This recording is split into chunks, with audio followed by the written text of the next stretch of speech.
बेतिया के एक जीजा को जब इस बात की जानकारी मिली कि उनकी साली घर पर अकेली है, तब वो साली के घर पर आते हैं और उस साली को उठाकर अपने घर ले जाते हैं और वो जीजा अपनी साली के साथ रेप करते हैं। रेप करने के बाद जीजा अपने घर को चले जाते हैं।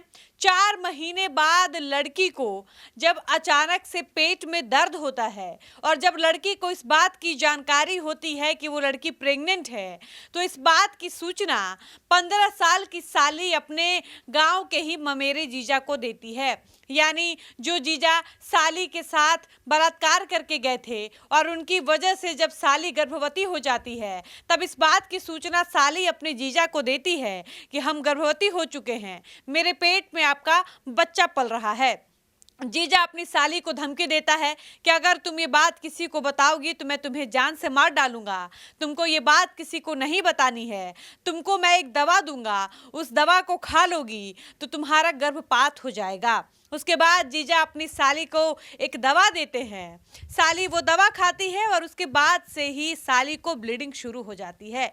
15 साल की नाबालिग लड़की जब इस बात की जानकारी अपनी परिजनों को देती है कि 4 महीने पहले यानी जुलाई के महीने में जब उस जीजा को ये पता चला था कि लड़की घर पर अकेली है, तब वो जीजा आकर मेरे साथ बदतमीजी किया था, मेरे साथ रेप किया था। उसके बाद से ही मेरे पीरियड्स आने बंद हो गए थे और मेरे पेट में 4 महीने का बच्चा था। इस बात की जानकारी जब मैंने उसको कराई तो उसने मुझे एक दवा दी जिसको खाने के बाद मेरी ब्लीडिंग शुरू हो गई है। आप समझिए इस बात को कि जब परिवार वालों को इस बात की जानकारी हुई कि अपने ही जान पहचान के एक दूर दराज के ममेरे जीजा ने साली के साथ कुकर्म किया है, जिसकी वजह से उसने एक दवा खाई और लड़की को ब्लीडिंग हो रही है, तब अफरा तफरी में परिजन जो थे, लड़की के घर वाले वो लड़की को लेकर अपने नज़दीकी सरकारी अस्पताल में ले जाते हैं और लड़की की इलाज कराते हैं। 2 दिन तक लड़की की इलाज सरकारी अस्पताल में होती है, लेकिन लड़की की स्थिति में जब सुधार नहीं होती है, तब परिवार वाले यानी लड़की की परिजन जो हैं वो लड़की को प्राइवेट अस्पताल में भर्ती करते हैं ताकि लड़की के स्वास्थ्य में जल्दी से सुधार आए और ब्लीडिंग रुक जाए। 3 दिन तक लड़की का इलाज जो है वो प्राइवेट अस्पताल में चलता है।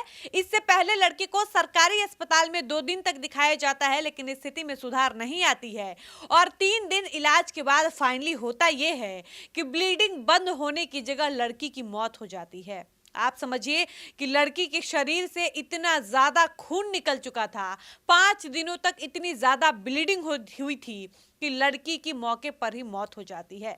अब इस मौत के बाद जो परिजन है वो एकदम से आग बबूला हो जाते हैं और स्वाभाविक सी बात है कि परिजन ने अपनी बेटी को सिर्फ इसलिए खोया क्योंकि उनकी बेटी के साथ अपने रिश्तेदारी का एक जीजा बदतमीजी किया था, जिसकी वजह से लड़की गर्भवती हुई थी और लड़की को उस लड़के ने एक दवा खिलाई जिसकी वजह से लड़की को इतनी ज़्यादा ब्लीडिंग हुई कि परिवार वालों ने लड़की की जान नहीं बचा पाई। ये पूरी घटना जो है ये बेतिया के मुफस्सिल थाना इलाके की है और आपको बता दें कि इस पूरे मौके पर जब पुलिस टीम पहुंचती है तो वो मृतका के शव को अपने कब्जे में लेकर चली जाती है, पोस्टमार्टम कराती है और इस पूरे घटना का जो मुख्य आरोपी है वो लड़की का ममेरा जीजा है जो घर छोड़कर फरार है और लड़की के माता पिता ने बताया है कि वो लोग मजदूरी करते हैं।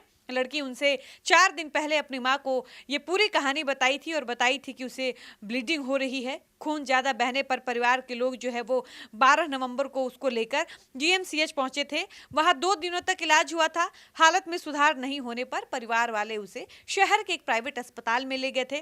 3 दिन वहां भी इलाज चला। इसके बाद परिजन उसे घर लेकर चले आए और घर पर ही मंगलवार को यानी 19 नवंबर की शाम उसकी मौत हो गई। हाल में करीब महीने भर पहले उसे गर्भ ठहरने का पता चला। इसकी जानकारी वो जीजा को दी। जीजा लड़की को गर्भपात की दवा खिलाता है। उसके बाद लड़की की हालत बिगड़ती है और लड़की अपने माँ को अपनी आप बीती सुनाती है कि उसके साथ क्या क्या हुआ। लड़की के घर वाले लड़की को अस्पताल में लेकर जाते हैं, लेकिन ब्लीडिंग ज़्यादा हो जाने की वजह से लड़की की जान नहीं बचाई जा सकती है। बाकी आप समझिए कि इस कलयुगी जीजा ने कितना बड़ा कुकर्म किया कि अपने हवस के चक्कर में अपनी ही साली की उसने जान ले ली। बाकी आप इस कलयुगी जीजा के लिए क्या कुछ कहेंगे? जिस प्रकार से एक जीजा ने सामाजिक रिश्ते को शर्मसार किया है, इस पर क्या कुछ कहिएगा? अपनी राय जरूर बताइएगा।